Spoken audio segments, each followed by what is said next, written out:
Padepokan Gus Samsudin ditutup usai triknya dibongkar pesulap merah, Deddy Corbuzier banjir dukungan.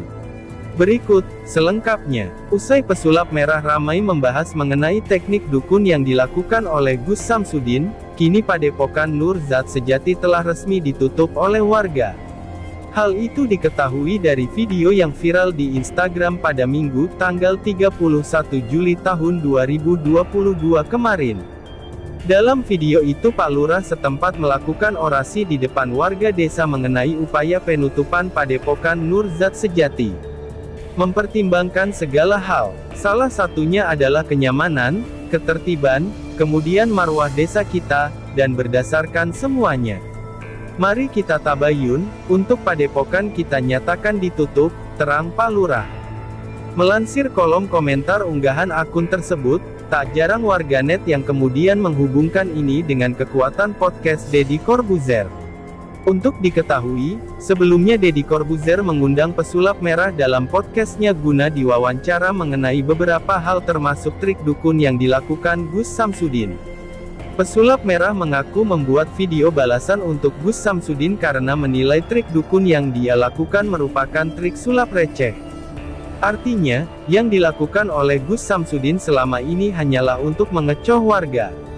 Hingga berita ini ditayangkan, surya.co.id belum mendapat jawaban dari Kepala Desa Rejowinangun Bagas Wigasto. Fakta pertemuan pesulap merah dan Gus Samsudin. 1. Sempat dilarang masuk. Melansir tayangan YouTube Marcel Radival, Sabtu tanggal 23 Juli tahun 2022 pesulap merah mengaku sempat dihadang saat tiba di Padepokan milik Gus Samsudin. Dia juga dilarang untuk menyalakan kamera. Seorang petugas keamanan juga meminta pesulap merah untuk menunggu. Beberapa waktu kemudian, pesulap merah didatangi oleh kuasa hukum Gus Samsudin. 2. Dituduh punya niatan buruk. Ketika disebut ingin menjelekkan dan berniat buruk, pesulap merah mengaku penasaran dengan kesaktian Gus Samsudin. Setelah itu, datang kepala desa setempat yang menghalangi dan meminta pesulap merah menunjukkan KTP. Padahal, saat itu, Gus Samsudin ingin menemui pesulap merah. 3. Didorong oleh orang tak dikenal. Kemudian, pesulap merah tiba-tiba didorong oleh orang tidak dikenal. Sudah ada sentuhan fisik, kata pria yang memiliki nama asli Marcel Radival itu. Setelah terjadi kericuhan, pesulap merah akhirnya mau menunjukkan KTP miliknya. Sementara itu, Gus Samsudin menjelaskan, seharusnya pesulap merah langsung masuk ke dalam Padepokan. Kalau semuanya masuk ke dalam, ngobrol di dalam tidak ada masalah. Nanti kita bareng-bareng ke tempat rumah orang yang sakit kita datangi, kata Gus Samsudin. 4. Kru ada yang dikeroyok. Dalam akhir videonya, pesulap merah menjelaskan kejadian setelah pulang dari Padepokan. Saat menuju stasiun, ia mengaku mendapat informasi dari warga Blitar bahwa ada timnya yang ditangkap. Ketika di perjalanan, ada 2 tim kita yang naik motor ditangkap oleh mereka, katanya.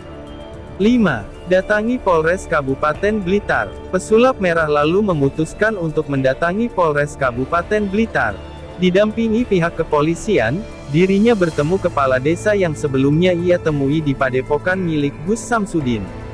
Pesulap merah lalu mendapat penjelasan jika 2 orang timnya hanya dimintai keterangan. Setelah itu, ia mengaku dibawa ke Polres Kabupaten Blitar untuk dimintai keterangan sebagai saksi. Kami tidak tahu siapa yang melapor. Menurut informasi polisi, ada warga Blitar yang melaporkan terjadi pengeroyokan antara Padepokan ke pesulap merah, jelasnya. Ia menambahkan, pihak kepolisian sudah memproses laporan terkait orang yang membuat rusuh di Padepokan milik Gus Samsudin. Dia mengatakan, penutupan Padepokan Nur Zat Sejati dilakukan karena mempertimbangkan banyak hal termasuk kenyamanan juga ketertiban warga. Demikian kilas berita mengenai perkembangan perseteruan antara Gus Samsudin dengan pesulap merah. Subscribe dan tekan loncengnya untuk mendapatkan berita lainnya. Terima kasih.